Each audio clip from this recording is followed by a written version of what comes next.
प्यारे बच्चों, आप सभी का स्वागत है। हम कुछ दिनों से आपके साथ में मिलकर नरेशन टॉपिक को डील कर रहे हैं। एक बार फिर से अगर मैं नरेशन को समझाना चाहूँ तो सामान्य भाषा में जिसे हम बात करना बोलते हैं, कुछ कहना बोलते हैं, कुछ बोलना बोलते हैं, उसी को हम इंग्लिश ग्रामर में किसके नाम से जानते हैं? नरेशन के नाम से। अब नरेशन को जब हम लोग पिछले वीडियो में डील किए थे तो उसमें हमने देखा था कि नरेशन जो है वो दो टाइप्स के होते हैं। पहला होता है हमारा डायरेक्ट नरेशन और दूसरा होता है हमारा इनडायरेक्ट नरेशन। नरेशन को कभी कभी आप स्पीच के नाम से भी देखते हैं, जैसे कि डायरेक्ट स्पीच और इनडायरेक्ट स्पीच। तो कभी अगर क्वेश्चन बने कि नरेशन और स्पीच क्या ये दोनों एक होते हैं या अलग अलग होते हैं, तो आपको कंफ्यूजन में नहीं आना है।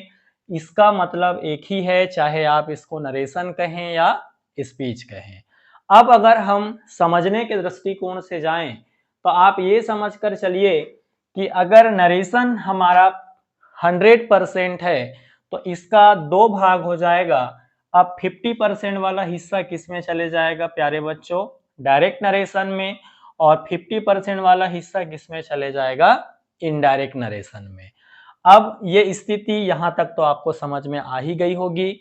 अब आपको अगर पहचानना हो कि डायरेक्ट नरेशन क्या होता है और इनडायरेक्ट नरेशन क्या होता है, तो इसको अब हम एक एग्जाम्पल के माध्यम से समझ रहे हैं कि डायरेक्ट नरेशन किस प्रकार से लिखा जाता है और इनडायरेक्ट नरेशन किस प्रकार से लिखा जाता है। तो आप भी हमारे साथ अब साथों साथ लिखना स्टार्ट करिए।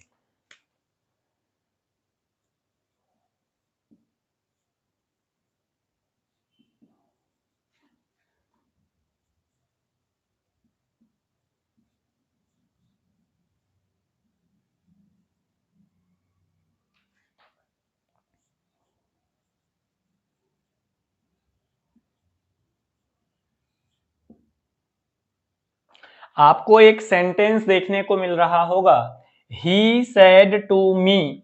उसके बाद में यहाँ पर कॉमा लगा है, फिर यहाँ पर डबल इन्वर्टेड कॉमा लगा है, और फिर आगे आपको लिखने को मिला है आई एम बिजी।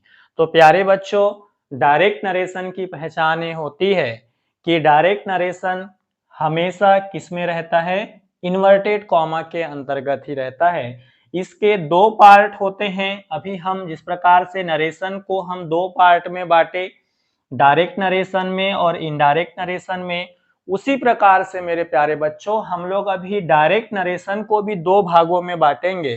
पहला होगा हमारा रिपोर्टिंग स्पीच का और दूसरा होगा हमारा रिपोर्टेड स्पीच का।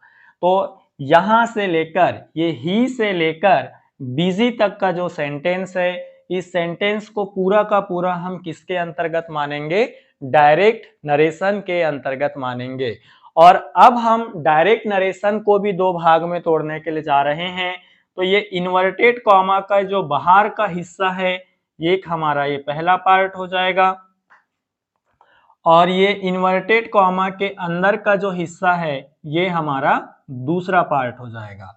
अब आपको ये पहले ही बता दिया गया था कि हम लोग नरेशन को किसके नाम से जानते हैं, बताइए?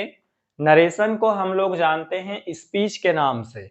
जैसे कि अगर हम स्टार्टिंग में अगर किसी के साथ में मित्रता करते हैं तो हम उसके ओरिजिनल नाम को उसको बुलाते हैं, लेकिन जब हम उससे साथ में हमारी मित्रता थोड़ा गहरा हो जाता है तो इस कंडीशन में फिर हम उसका निक नेम लेना चालू कर देते हैं। ठीक है? तो उसी प्रकार से प्यारे बच्चों हमको समझना है कि अब नरेशन को हम नरेशन ना कहते हुए किस नाम से जानेंगे, बताइए?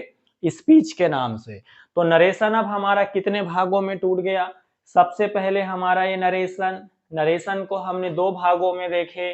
पहला था हमारा डायरेक्ट नरेशन और दूसरा था हमारा इनडायरेक्ट नरेशन। अब हम डायरेक्ट नरेशन को भी दो भागों में तोड़ रहे हैं। पहला नाम क्या है, बताइए? Reporting speech.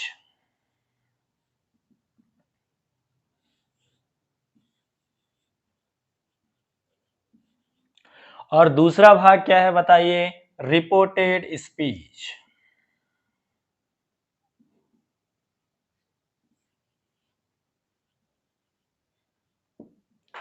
तो आज हम आपके साथ में मिलकर देखें डायरेक्ट नरेशन के भी दो पार्ट होते हैं। पहला हो जाता है रिपोर्टिंग स्पीच और दूसरा हो जाता है रिपोर्टेड स्पीच। जो इन्वर्टेड कॉमा के अंदर है वो रिपोर्टेड स्पीच है और जो इन्वर्टेड कॉमा के बाहर है वो रिपोर्टिंग स्पीच है।